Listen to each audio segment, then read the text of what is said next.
Bonjour, je m'appelle Emmanuelle Berthelot et je suis praticien hospitalier à l'hôpital de Bicêtre.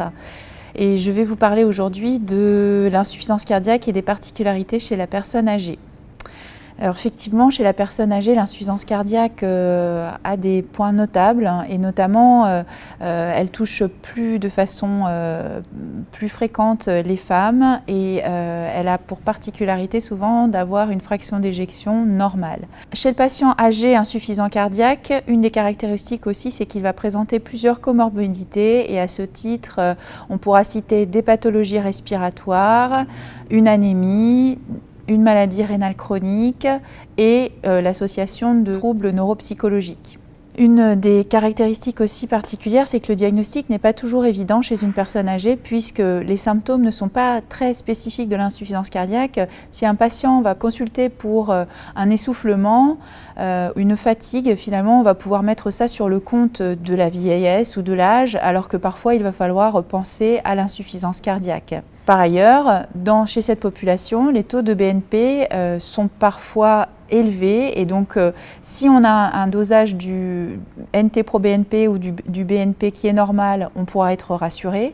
Cependant, quand le BNP ou le NT-proBNP sont élevés, eh bien, on ne pourra pas faire la part des choses entre la possibilité d'une insuffisance cardiaque ou de pathologies associées. L'échographie cardiaque, effectivement, on va retrouver de façon plus fréquente une fraction d'éjection préservée chez ces patients. Et concernant la prise en charge thérapeutique, il faut envisager une prise en charge multidisciplinaire, ne pas hésiter à faire appel à un médecin gériatre pour prendre en compte l'ensemble du patient. De façon particulière sur l'insuffisance cardiaque, il n'y a aucune raison de ne pas le traiter avec les traitements efficaces dans l'insuffisance cardiaque, c'est-à-dire les inhibiteurs du système rénine-angiotensin-aldostérone et les bêta-bloquants, sous réserve qu'il faut vérifier effectivement que le patient ne présente pas une hypotension, une hyperkaliémie, une insuffisance rénale trop sévère ou une aggravation de son insuffisance rénale et ou une bradycardie importante.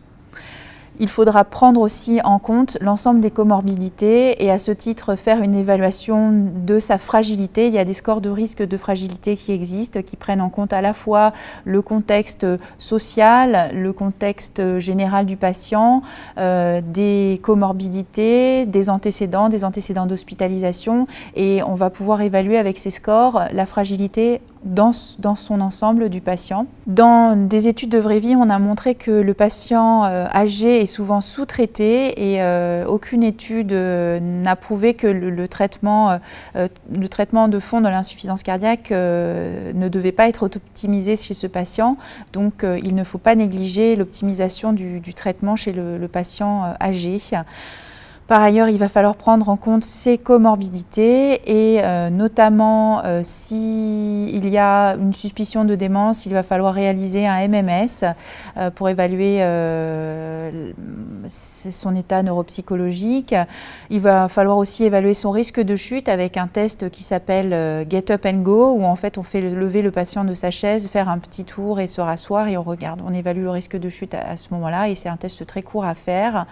Le risque de dépression est à ne pas négliger non plus, donc une évaluation psychologique et c'est pour ça que le gériatre a parfois une vision un peu plus large du patient, du malade, plutôt que le cardiologue qui va se concentrer sur le cœur. Chez ce patient, le risque de dénutrition doit être évalué, surtout si on envisage un régime peu salé. Chez le patient âgé, il faut envisager un régime avec un apport de 5 à 6 grammes de sel par jour pour éviter donc ce risque de dénutrition. Il faut doser l'albuminémie déjà pour avoir une idée de son état nutritionnel. Et enfin, il faut prendre en compte l'autonomie du patient et notamment sur le plan social, parfois augmenter les aides à domicile et envisager le passage d'une infirmière.